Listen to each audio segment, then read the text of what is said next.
Okay, what's going on, everybody? My name is Mangg. Welcome back to Hanging with Mangg. I almost actually forgot to do this to make the Hanging with Mangg video today because I didn't have brunch today, and there is no board games, so I was just like, oh yeah, it is Sunday, I guess. And it's because it's Easter today, so all signed and sealed. different situation. But it is Sunday, so there will be Hanging with Mangg. We're gonna be playing just some Bloodborne, starting a new character. This guy. This is Lizard Turk, in honor of our Call of Cthulhu campaign. And yeah, okay. So this week there was a lot of Bloodborne. There's a lot more Bloodborne coming. I think I have like four parts, or maybe that I haven't uploaded yet. 4 or 5, man. It's a bunch. Cause I've been playing ahead. So whenever I record ahead of what I upload, you know I'm enjoying the game. And I am, so that's good. And what else was there? There was some Duelist. I played some Duelist. I streamed some Duelist. Stuff like that. That's good. And I also have been playing a bunch of Pillars of Eternity. In fact, I just beat it. I just beat the game about 20 minutes ago.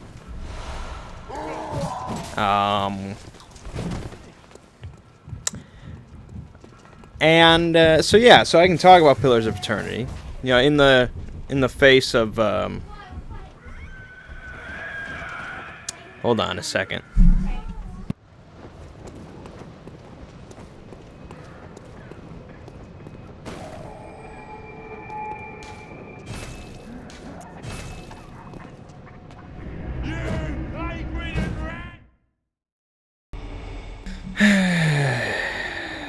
Sorry about that. I had to bribe some children with candy.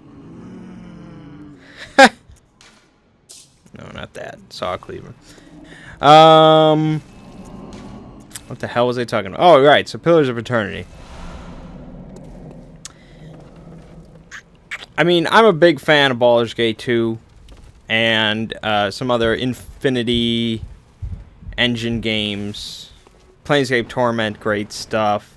You know, the original Baldur's Gate, Icewind Dale, things like that. Arcanum, I like that game. Fallout 2, all those kind of isometric RPGs. I'm a fan. So, Pillars of Eternity, I was obviously really hyped about. And I enjoyed it. I did. It's a solid game. It's a fun experience. It's well made. There's a lot of love put into it. You can tell. It's gorgeous. You know, it's what I would expect, you know, a modern day Baldur's Gate-esque game to look like, to sound like. The writing is really good, which is rare in a video game. You know, all sorts of stuff like that. The problem is, though, is it's living in a very deep shadow. And I think it's kind of like, where's the food analogy? I have two in mind. I'm trying to think of which one is the better fit. I guess it's kind of like that old Wendy's commercial where the old ladies were standing there holding the burger, and there was the giant bun, and in the middle of it there was like that little hamburger. It's kind of like that. Like, it has, you know, if Infinity Engine and all this and all that is the bun, you know, you have a very good foundation there. You have a lot to work on. You have a lot of nostalgia at work. You know, you have a very good foundation. But then Pillars of Eternity is kind of like that little burger. It's good. It's a good burger, but there's so much more room there, you know? Baldur's Gate 2 being like, you know, a restaurant style fill up the bun kind of burger. It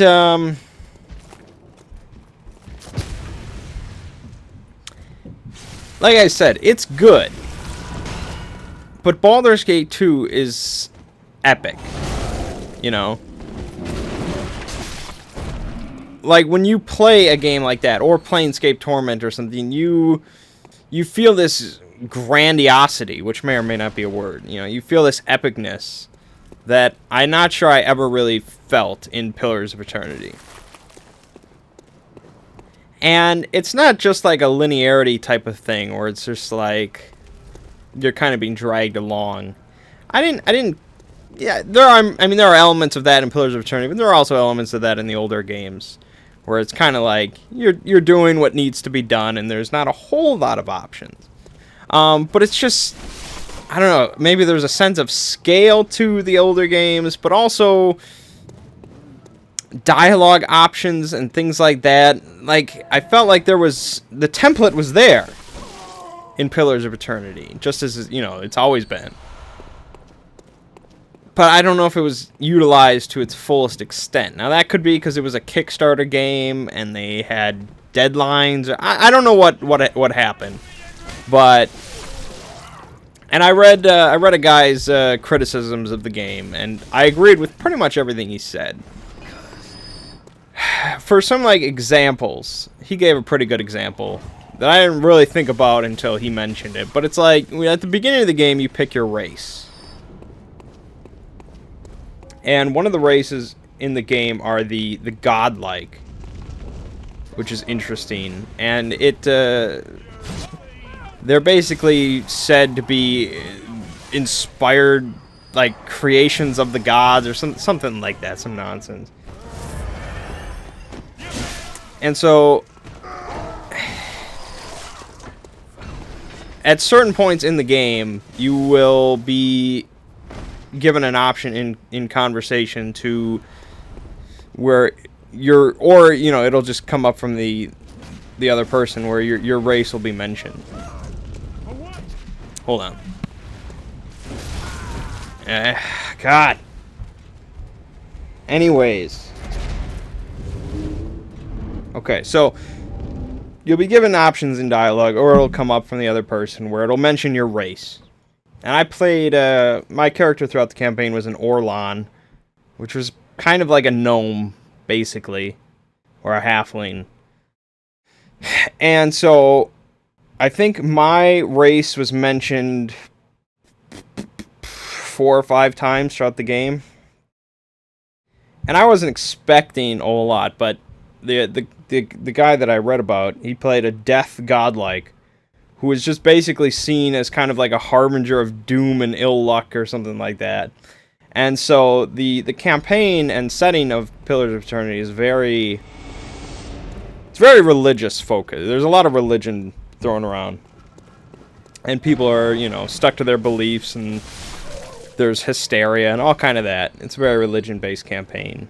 And so he's like, you know, in this setting where these people are kind of just focused on what they believe and are not afraid to talk about it, they mentioned his race like 5 or 6 times, and most of it was just like a little kid asking him how he can see, because, you know, godlike have weird appearances.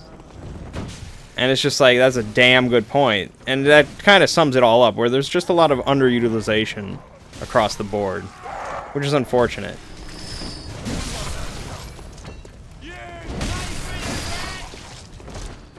So, like I said, it's a good game, but that kind of runs throughout the whole thing. And the other thing he talked about was encounter design. And, yeah, the encounters, the actual combat of the game, which is what I usually play for, yeah, it was kind of lacking. I mentioned last time how I was disappointed with the wizard. And I was.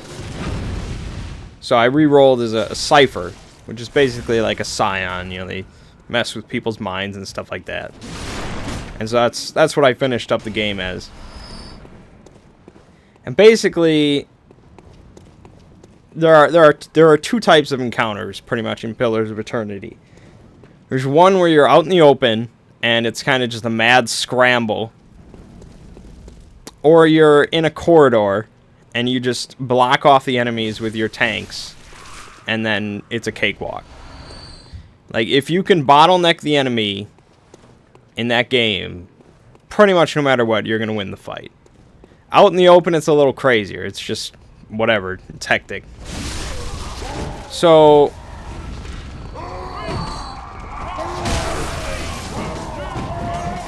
there was no really variation on that. You know, there was no interesting ambushes or anything like that. It was just you approach the enemy and it's either out in the open or it's in a corridor.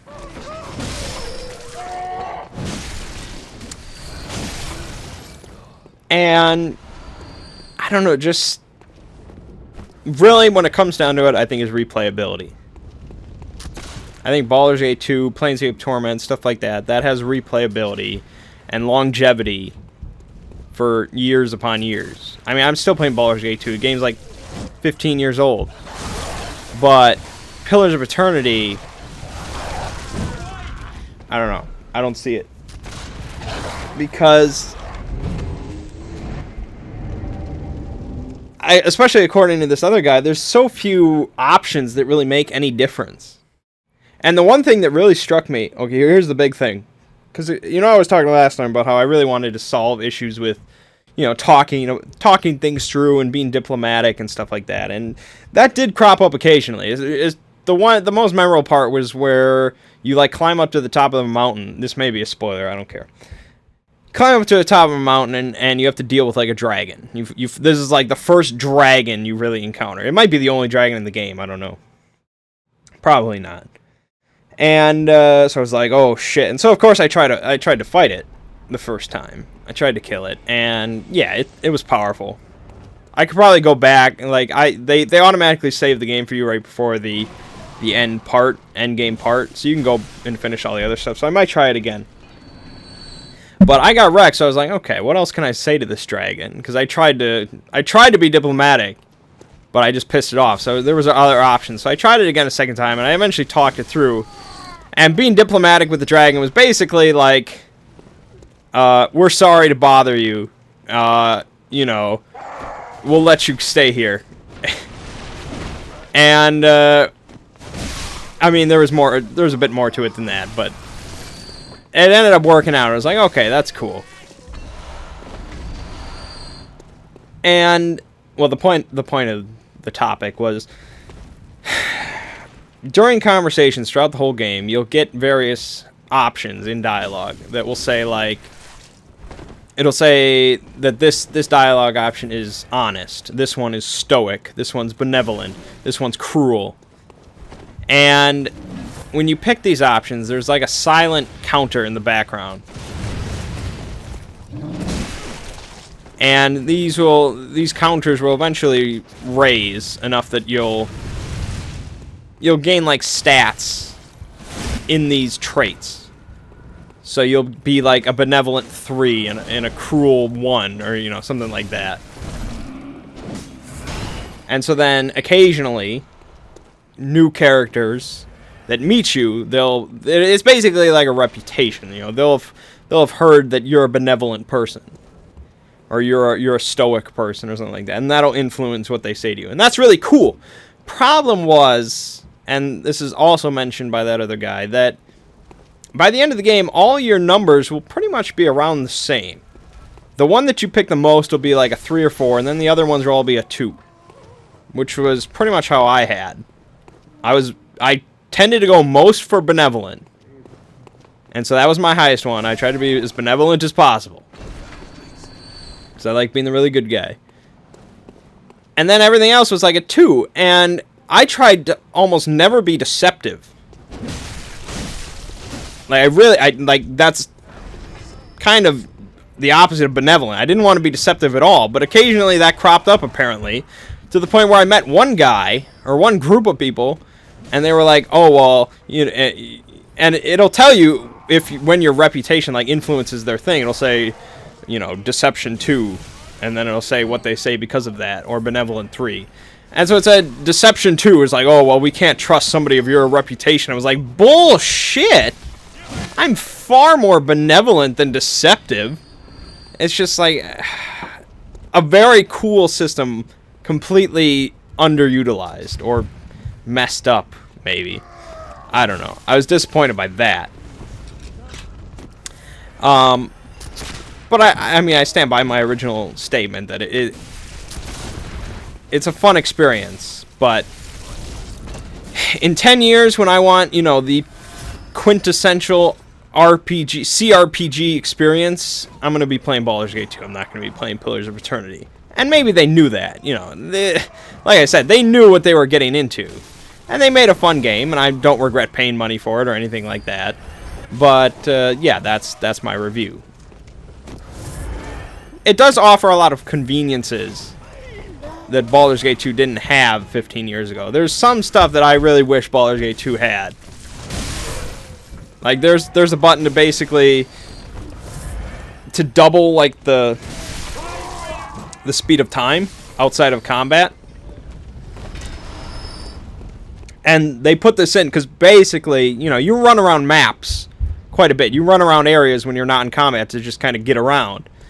And so in Baldur's Gate 2, that's why the Boots of Haste or whatever are like a godsend, because it just saves you so much time. But here they just put in the double time button, which is really great. So stuff like that is really nice. But yeah, so that's what it is. I mean, if you are, I think it's for, I think that game is for people that maybe never played something like the older games.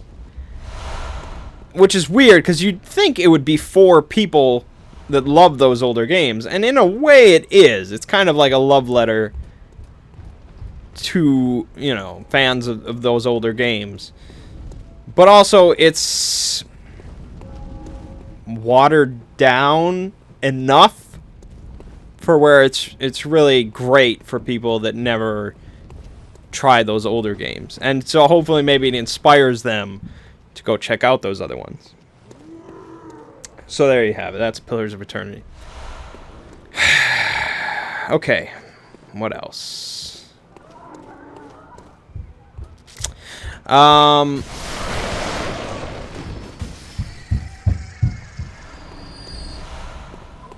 I've been having some, well, I don't know what's going on with my microphone.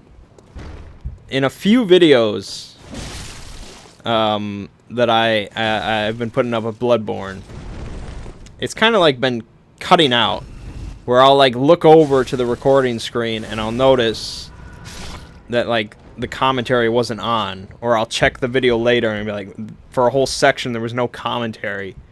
And also, like when we've been playing Call of Cthulhu over Skype, people say I've been cutting out occasionally, and I thought it might have been just Skype or the internet or something like that, but it might be my microphone.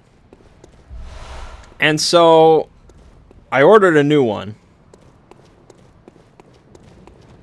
I ordered the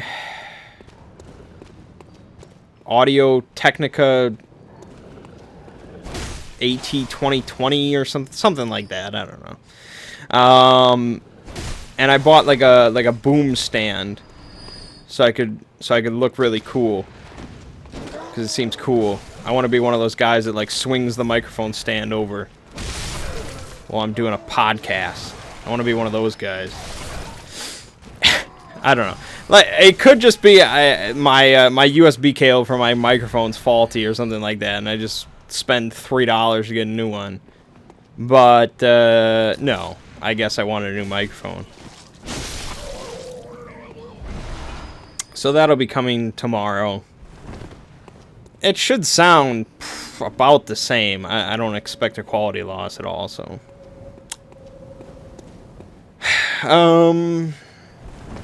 Yeah. I did stream Duelist a couple times. Not to a whole lot of viewers. And I understand. If you're somebody that has, you know, a low viewership as is like I do, and you just decide to start streaming randomly, you can't expect to get 50 people to watch. But also, Duelist itself is very not well known, which is a bummer, because it's like, if it was more well known, I wouldn't be able to get any viewers when I was streaming anyways, because you'd have the big guys come in and just take all the viewers. But then, since nobody's watching it, nobody's gonna check it out anyways, so. Tricky thing. Damn it. Damn it.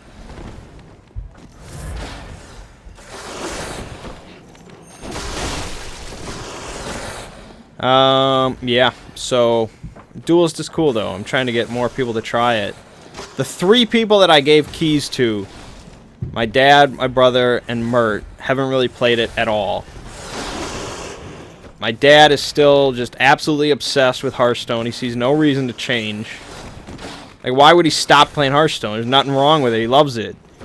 Like, it doesn't matter if I try to explain to him how better this game is. You know, how randomness and stuff like that isn't really a factor or anything like that, because he just loves Hearthstone.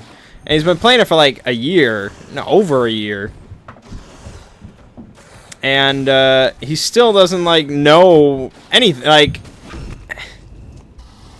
I was telling him the other day about how, like, Mert put a Thrallmar Farseer in his Paladin deck, which was relayed to me by Ziggy. And it's kind of like, you know, it's a shitty card.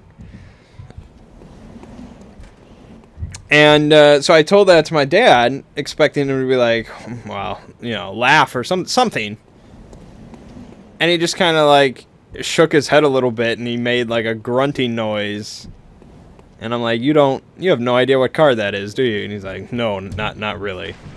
He's like, been playing for over a year, and he doesn't know almost any card by name. If I name, I mean, yeah, if I say Fireball, he knows what that is. But any of the actual minion names, he has no idea.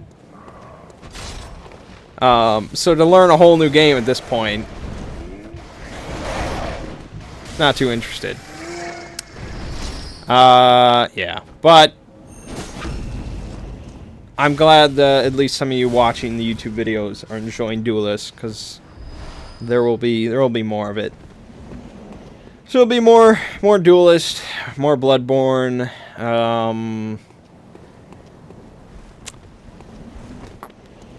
There might be role manging tonight. I don't know. I can't say for sure. We'll see. And then, I don't know, probably some Sherlock Holmes, perhaps. Consulting detective, I'll try to do another mission of that. Another case.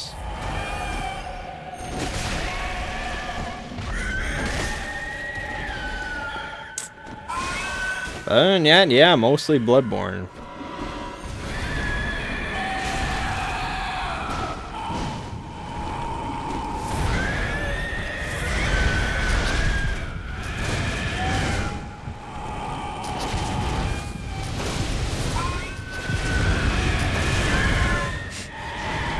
I don't know if you can do this with a blunderbuss. It's tricky. There we go.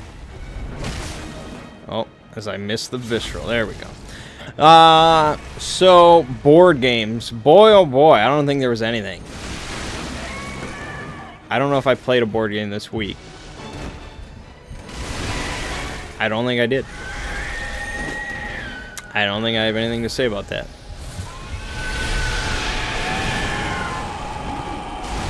Oh, I think we did play, I don't know what night that was, but I think we did do a 3-man, that might have been Monday. We did a 3-man game of Mage Wars using apprentice rules with me, Mert, and Studs to teach Studs the game. And that took like 2 hours. or something like that. Over 2 hours, I think. Which was a long-ass time. And, it was alright. Apprentice rules are not meant to really be entertaining. They're meant to just teach the game to new people. But yeah, like a 4-player full match of Mage Wars, you're looking at that's like a day. That's like a day thing, which is crazy. I would be down for it, but probably in real life instead of on tabletop.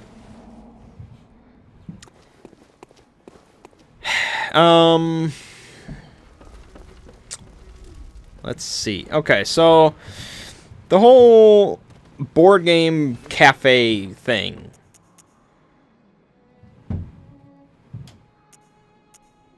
I can show off the Kirk hammer.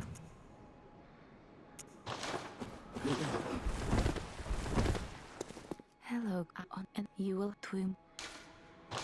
Very well, let me. Hold on. Okay, so board game cafes. There's a new place that just opened up around our area called Binary. Shit. And it's a board game, or no, it's like a nerd bar, I think is what it's been described as to me. But they have apparently a boatload of board games. And so Studs went in there on his own to check it out. He described it as basically a board game cafe. And so the others were kind of excited about this, and they really wanted to check it out and stuff like that. And I'm just like, I'm not really excited about it at all. And it's like, yeah, I would like to, I mean, I think it'd be interesting to run a board game cafe. Or at least, I think it'd be more interesting than my current job, I'll say that. But to go to one and just pay money to people to be there and play games, I don't know about that. And it's like,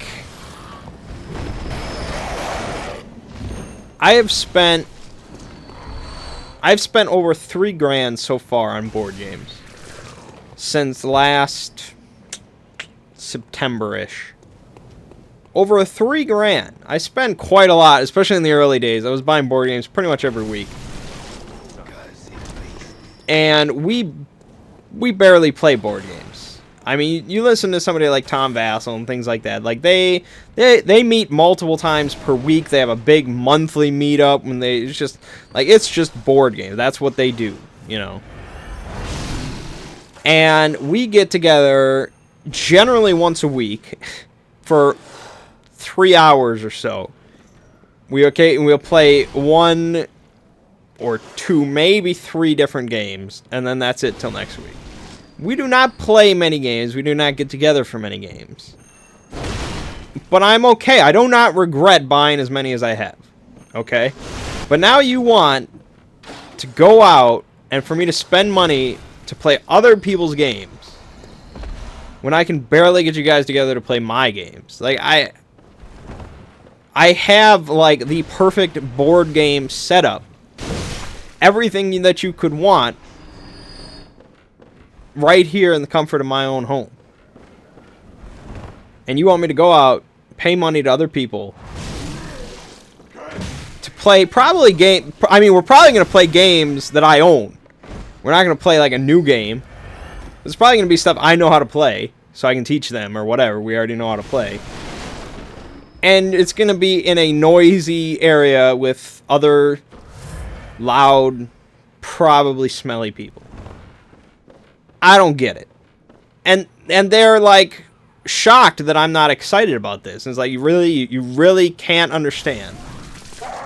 And Ziggy was like, well, I just spent a bunch on my own home, but that doesn't mean, you know, I'm always going to ask everyone to hang out there. And it's just like, that's not remotely the same thing.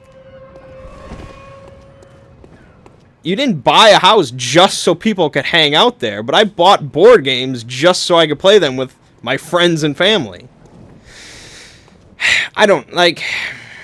I'll go check out the place. I'm not going to refuse to ever go there. We're going to go there. I'll check it out. But I would hope they'd understand. They could see from my perspective why I'm not thrilled about the concept. Well, I don't know. Maybe I'm just an asshole. So I don't know when we'll all get together to go out there. Maybe in like a month. And it's like, okay, then it's like, you know, the prices are probably not going to be good. Let's be honest. It's not going to be good. They have a lot of overhead. So we're going to be spending a lot of money for probably not that great of food.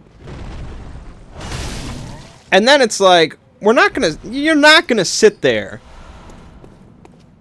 I would be absolutely shocked if we sat there and played like a medium, even a medium weight board game.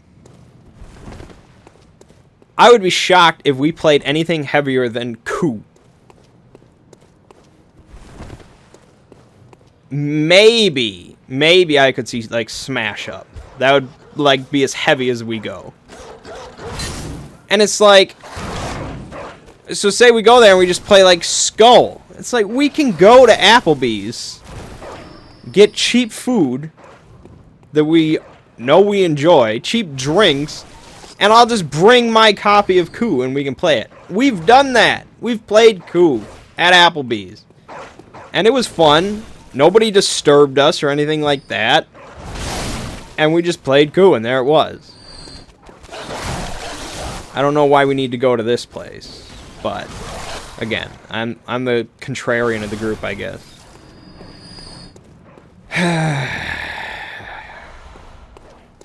I don't know. Like, we can't even get together to play Tabletop Simulator online. Occasionally we can, but in the last week it just didn't happen. Even yesterday we tried to get together for Cosmic Encounter, but nope. Oh, God, dogs!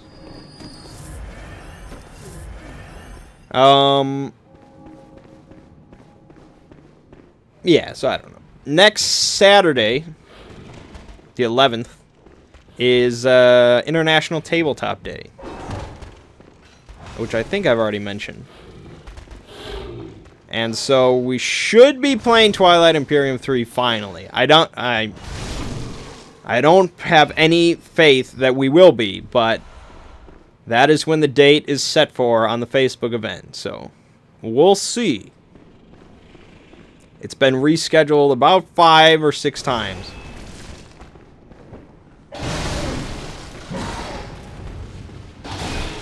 Yeah.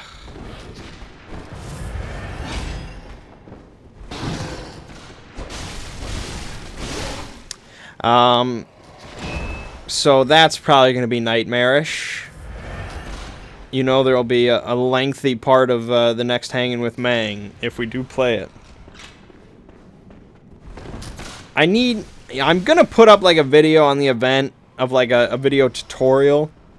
And I'll just kind of hope people watch it. And then if they don't watch it, I can berate them at length and get really pissed at them. But we'll see. I am probably going to set up the board and all the pieces and everything in advance. The game, of course, recommends that it has like a procedure for how you set up the board where each person kind of contributes to it in turn as it's constructed. But there's no reason to do that for first-time players. They don't know what's going on. I assume there's probably like recommended board setups that I can find on the internet. So I'll just set everything up in advance. Yeah, man, it's gonna be crazy if we play. I mean, I'd like to say I'm looking forward to it, but I don't know if the headache is gonna outweigh the entertainment. I'll be optimistic, I guess. Whoa! Damn it!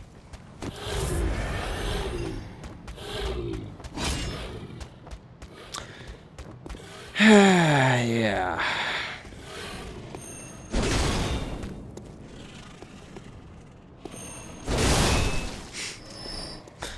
Yeah, anyways. I think that's pretty much all there is to say. I only went out Thursday night, and there wasn't many of us, even though my friend from California was in town. And usually when he comes out, we get like 10 people. I don't know. He's losing his sex appeal. I don't know. This guy, I went to grade school and high school with this guy, and he never really struck me as that bright. Like when we were in grade school and stuff, we're pretty much best friends, and we always talked about, you know, when we would grow up, we'd make our own, you know, video game company, and we'd do all that kind of stuff. And we talked about programming, and I actually did try out programming way back when I was in like 8th grade or something like that. I tried it out, just real basic stuff, just to kind of see how it all was. And I very quickly learned that I hated it.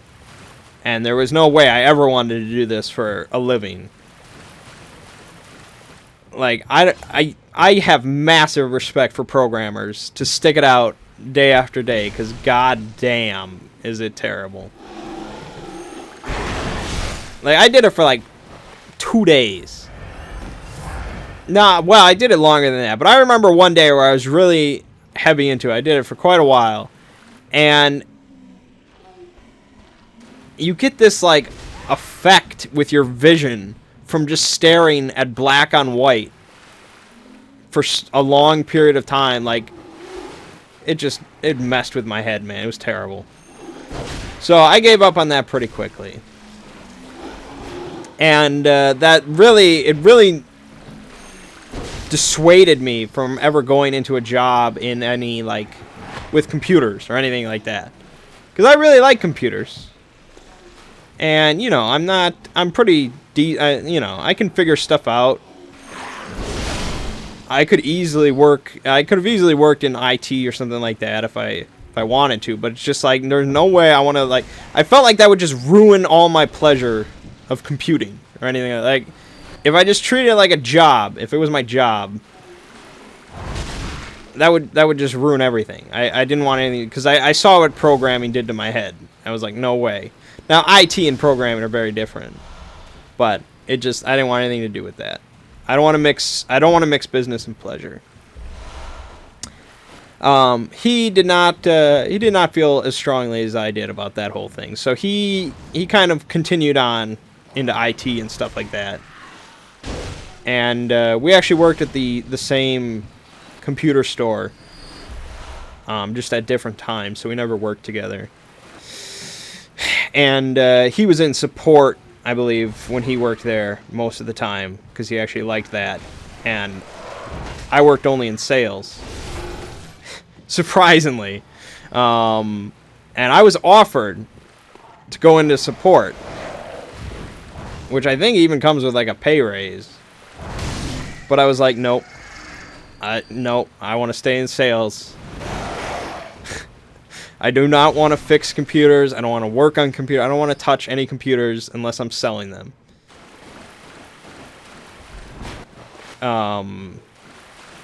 When I quit, my boss said I was pretty much the best that he's had, so that was cool.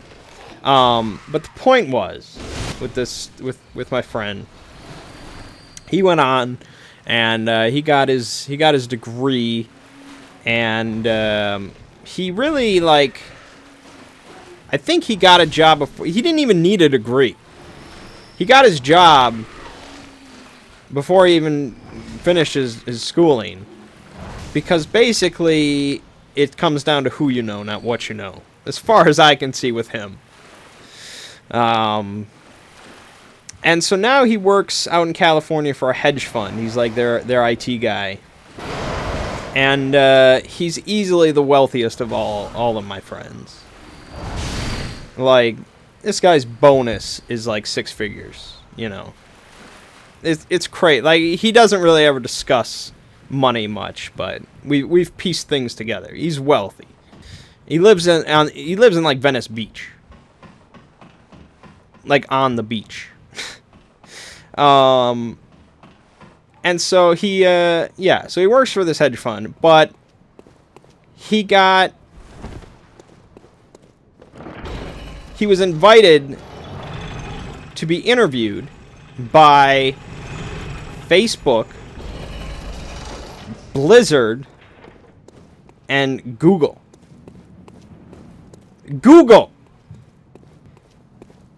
And he turned them all down. He turned down Google. Crazy. And so he met Mark Zuckerberg. So did his brother. His brother had dinner with Mark Zuckerberg years ago. The story is that he inspired the like button, but I won't go into that. I don't... We can't verify if it's true or not, but... According to my buddy, he did meet Mark Zuckerberg when he went in there for an interview. Anyways. He apparently turned down all these jobs because, like, he had an excuse for each one. He turned down Blizzard, which is, like... I mean, we talked about working for, like, Blizzard and stuff like that back in 2003. You know, stuff like that was like, man, what if we could work for Blizzard? Like, that was a big deal. And he's like, yeah, but, you know, they use Windows. And I'm just like, so? It's like, well, you know, Linux is where it's at, man. Linux is Windows is dead. And I'm just like, but it's Blizzard, man. And yeah, Blizzard has fallen a bit in recent years, sure. But this guy has always talked about, he didn't want to do IT, he wanted to be in game development in some fashion. It's like, this would be your chance. He said, oh, well, it'd also be a significant pay cut, which I believe. But he's like, but that's, I mean, that doesn't really, I'd take a pay cut if it was something I wanted. You know, something I enjoyed doing. But, yeah, Windows. I'm like, okay. He turned down Google because I think he felt like he would just be kind of like a fish in a big pond. He's like, they hire PhDs to do their spell checking. And I'm like, what the hell why would they want you? Like, I don't get it. And then he turned down Facebook because they wanted to give him, like, a management job. And so now they're retooling the position just for him. They're trying to create a position just for him. And I'm like, who the fuck are you? Like, I don't get this. And then he's like, yeah, but what I'm really trying to get in, what I have hopes now is to get in with SpaceX. And I'm like, Space freaking X. Which, if you don't know, is one of Elon Musk's company. They do, like, shit with NASA and stuff like that.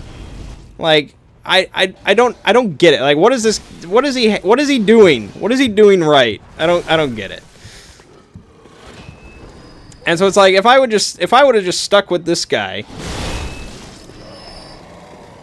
if I would have just gone to school with him and just followed him through life, I could be working for Blizzard or Google or God knows what.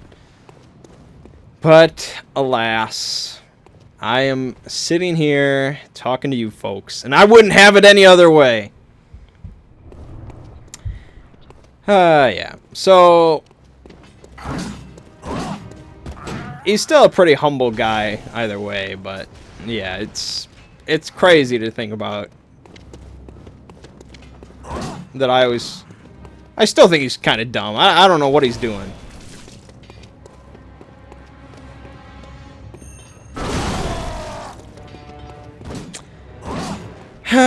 Yeah, so, yeah, I went out Thursday with him and a couple other people.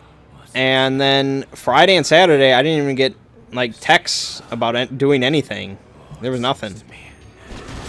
It's enough to make a man sick. So I don't know what happened. I just sat at home, played Pillars of Eternity, some Bloodborne. That was pretty much it.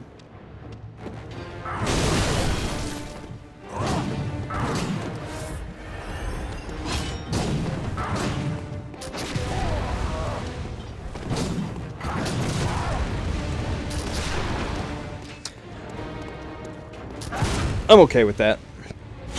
I'm okay with that life. Don't judge me.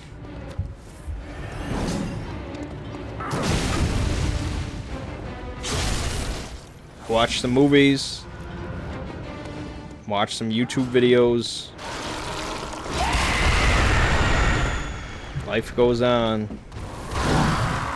This is the tricky part now.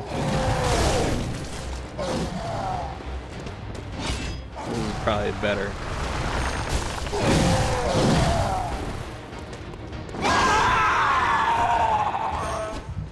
Fudge.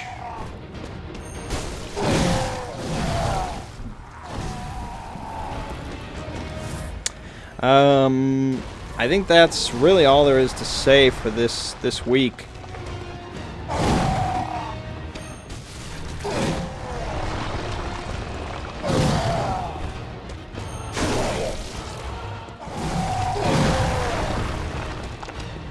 As I kind of finish up Papa G.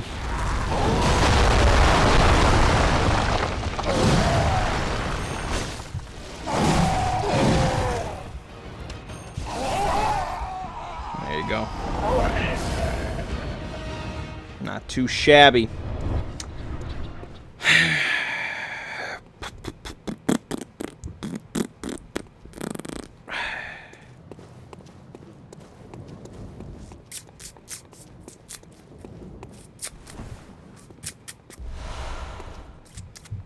There's probably something else I wanted to discuss, but I can never remember everything.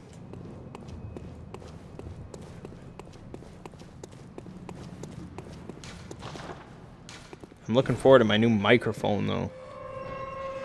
I mean, I could have easily, at any point in the last 3.5 years, ordered a stand to go with my Yeti, but I didn't. I don't know. I always felt it was too it seemed too heavy, too big to go on a stand.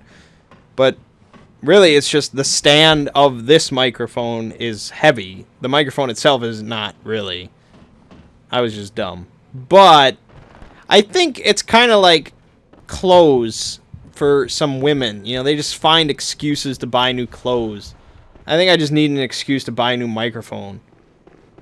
There's nothing wrong with that. Okay, I actually remembered after finishing the video what I wanted to say, what I wanted to ask you guys, and so I'm going to include it right here before I do my little send-off. The question that I had was in relation to the uploading of, well, mainly Bloodborne videos, but, you know, in any general case like that, is do you prefer if I just upload them as often as possible? So as many of that, whatever videos as I can, or I stick to like a one-a-day schedule. And I know some of you are probably going to say, well, you know, just upload them as, you know, as soon as possible, then I can watch them all, blah, blah, blah. But I think some people, and even in my case, I am guilty of this, is if I see like a lot of videos from, you know, a YouTuber that I watch or something like that, there's like a backlog, I get kind of dissuaded a little bit from watching. It's just like, oh, well, I gotta get all this to catch up on. You know, it's a little bit discouraging instead of just, oh, here's one video that I can watch, and then, you know, it's a daily thing. So I'm gonna put up a straw poll in the description, because I think people are more likely to just hit a couple buttons and actually write out a comment. So I'll just put 2 options in the straw poll as to whether, you know, as many videos as soon as they come up, or a one-a-day schedule. So if you could just pop into that straw poll and just hit which one you prefer. I'm very curious to find out. But okay, thank you.